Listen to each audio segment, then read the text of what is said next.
తెలంగాణ స్థానిక సంస్థల ఎన్నికలు ఇప్పట్లో లేనట్లేనా? తెలంగాణ స్థానిక సంస్థల ఎన్నికలు మరింత ఆలస్యం కానున్నట్లు తెలుస్తోంది. బీసీ రిజర్వేషన్లు తేలాకే ఎన్నికలకు వెళ్లాలని నిర్ణయించినట్లు సమాచారం. కోర్టును ఆశ్రయించి గడువు కోరే యోచనలో సర్కార్ ఉన్నట్లు తెలుస్తోంది. తెలంగాణ స్థానిక సంస్థల ఎన్నికలకు ఈ నెలాఖరుతో గడువు ముగియనుంది.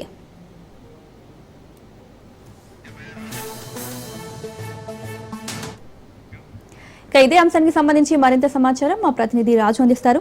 రాజు, చెప్పండి.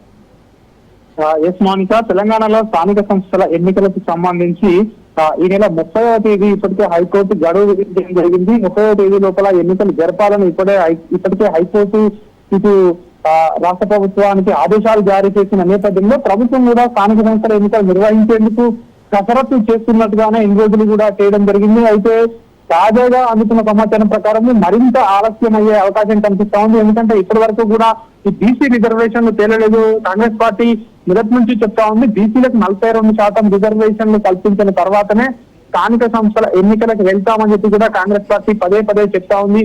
మరొక వైపు కామారెడ్డి డిక్లరేషన్ ప్రకారం ఈ బీసీలకు ఏదైతే విద్యా, ఉద్యోగ, రాజకీయాల్లో అదేవిధంగా స్థానిక సంస్థల ఎన్నికల్లో 42% రిజర్వేషన్లు కల్పిస్తామని హామీ ఇవ్వడం జరిగింది. దానికి సంబంధించి ఈ నెల 15వ తేదీన కామారెడ్డి డిక్లరేషన్ విజయోత్సవ సభ కూడా నిర్వహించేందుకు అధికార పార్టీ పావులు కలుపుతా ఉంది. దీనికి సంబంధించి ఇదిలా ఉంటే స్థానిక సంస్థల ఎన్నికల గడువు కూడా సమీపిస్తుండటంతో ప్రభుత్వ వర్గాల ద్వారా అందుతున్న సమాచారం ప్రకారం బీసీ రిజర్వేషన్లు తేలాకే స్థానిక సంస్థలకు ఎన్నికలకు వెళ్లాలని నిర్ణయించుకున్నట్టుగా కూడా తెలుస్తా ఉంది. ఎందుకంటే గతంలో ఉన్న పాత రిజర్వేషన్ల ప్రకారం వెళ్తే ఖచ్చితంగా అధికార పార్టీకి ఎదురు దెబ్బ కలిగే అవకాశం ఉందని చెప్పి కూడా ఫీడ్బ్యాక్ వచ్చినట్టుగా కూడా తెలుస్తా ఉంది. దీనికి సంబంధించి ఇటు పార్టీలో ఇటు ప్రభుత్వంలో చర్చించిన తర్వాత ప్రభుత్వం ఈ నిర్ణయం తీసుకుందని చెప్పేసి కూడా విశ్వసనీయ వర్గాల ద్వారా సమాచారం ఉంటా ఉంది. అయితే అధికారికంగా ప్రభుత్వం అయితే ఇంకా ప్రకటించలేదు. దీనికి సంబంధించి కోర్టును ఆశ్రయించే అవకాశం ఉన్నట్టుగా కూడా మనకు తెలుస్తా ఉంది.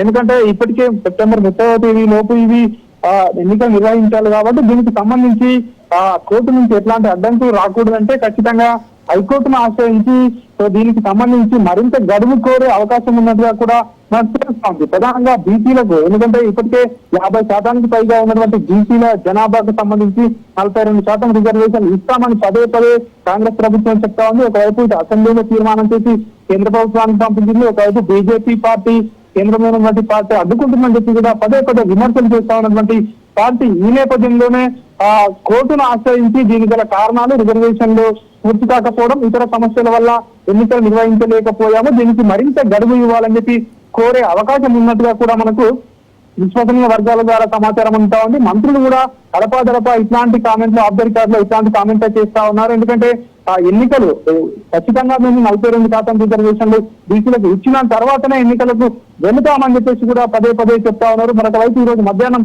మంత్రి పొన్నం ప్రభాకర్ గాంధీ భవన్ లో ప్రెస్ మీట్ లో కూడా ఇదే అంశాన్ని ఆయన మీడియా అడిగినప్పుడు ఆయన ఇదే సమాధానం చెప్పడం జరిగింది.